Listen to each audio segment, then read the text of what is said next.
Hello and welcome to today's edition of the Listening Lounge. My name is Nick Day and I'm CEO of JGA Recruitment Group, and we're specialist payroll and HR recruiters. Now, they say the quieter we are, the more we hear, and that listening is the secret to discovering the greatest of stories. So sit back, relax, and enjoy today's fantastic guest. Now, today I'm really excited. We're going to be talking all about creating an impact on women in leadership. And I'm joined by an absolute expert in this field, Elizabeth Batalla, who has been in corporate for over 30 years. She's lectured at various academic institutions on this subject, and she's the founder of the Institute of Achievement and Excellence. Well, we're going to talk a lot about leadership in particular, but I know that your particular niche, your passion, is very much centered around female leadership. So why, from your perspective, Elizabeth, is female leadership in particular so important? Oh, there's so many reasons, Nick, why it's important. In terms of female leadership, women make up 50% of the population. We are making decisions, and in fact, most times the decision for the entire household. And as the world continues to grow and companies are more and more exposed over social media, through technology, etc., and people's needs and demands change, we want to see, women, whether it's a different ethnicities, etc., diverse people want to see representation at leadership roles, in senior roles, in strategic roles. And, women are no different to that. And in terms of, and this is just not my opinion, I remember reading a report by McKinsey and Company, their 2020 report. And they were stating that diverse teams, companies with broad diverse teams, are 45% likely to tap into new markets and 70% likely to see growth, profit growth. Those are massive numbers, absolutely huge numbers. And the downside to that is that they also stated that companies, there are just 15% of women in leadership executive teams, and a third of companies have no female representation at all.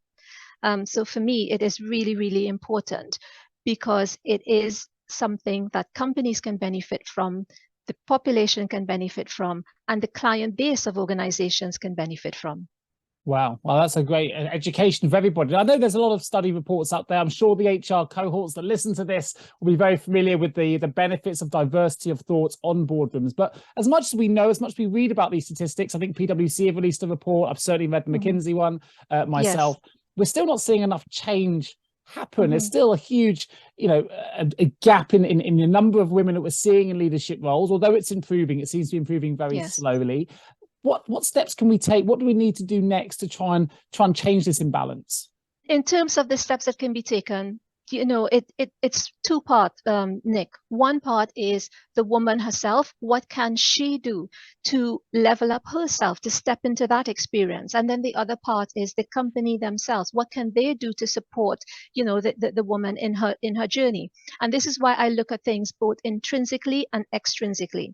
And I say to women, as an individual, look at where you can leverage the company's extrinsic offering. So when they have things like sponsorship programs, mentorship programs, training, take advantage of that.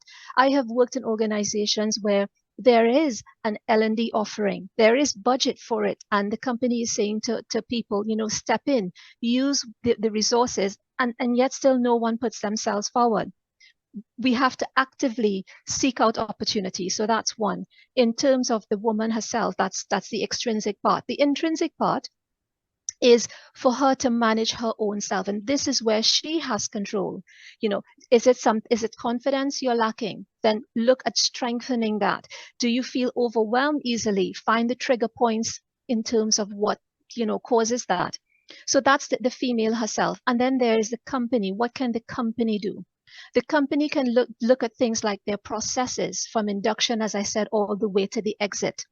They can look at things like, do we have the correct programs in place? Do we have the correct training in place? Do we have programs that support women when they do want to step into those leadership roles?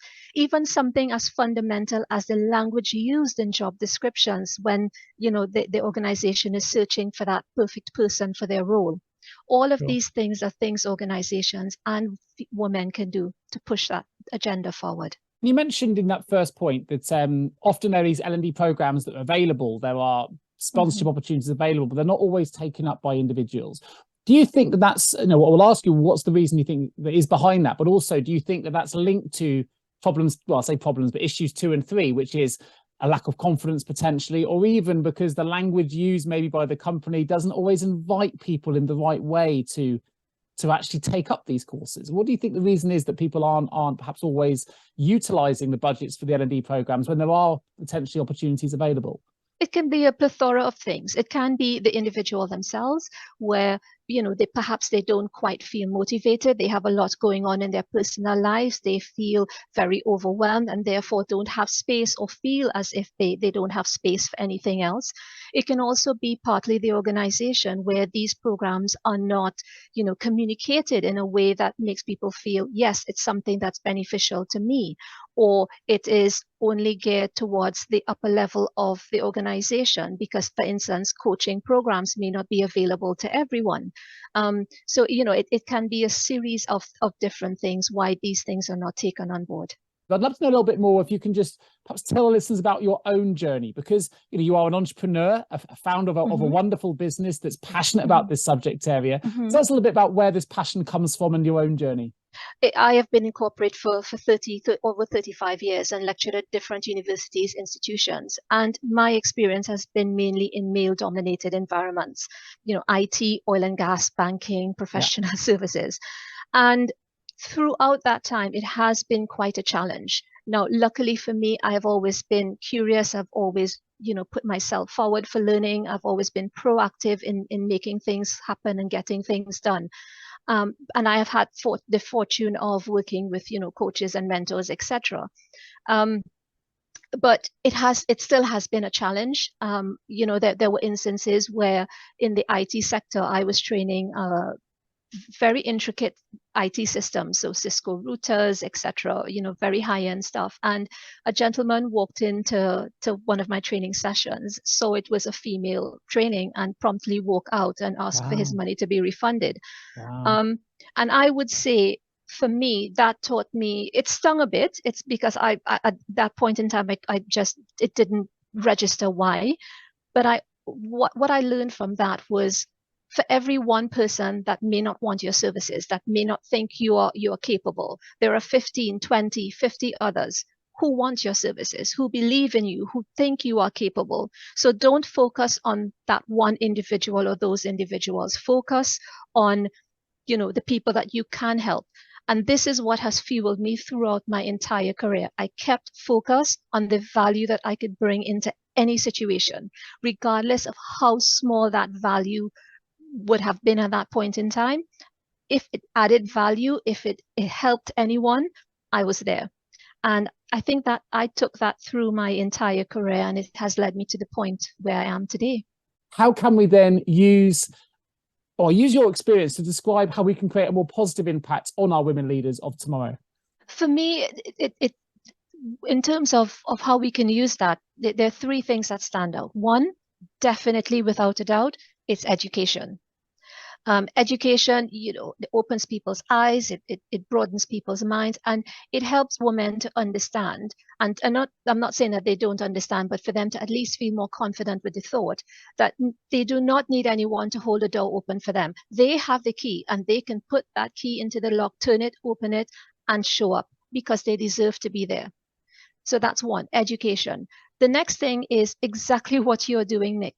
Having platforms such as this, where women have the ability, and anyone in particular, they have the ability to showcase, to share their insights, showcase what they have to say, share their insights with others.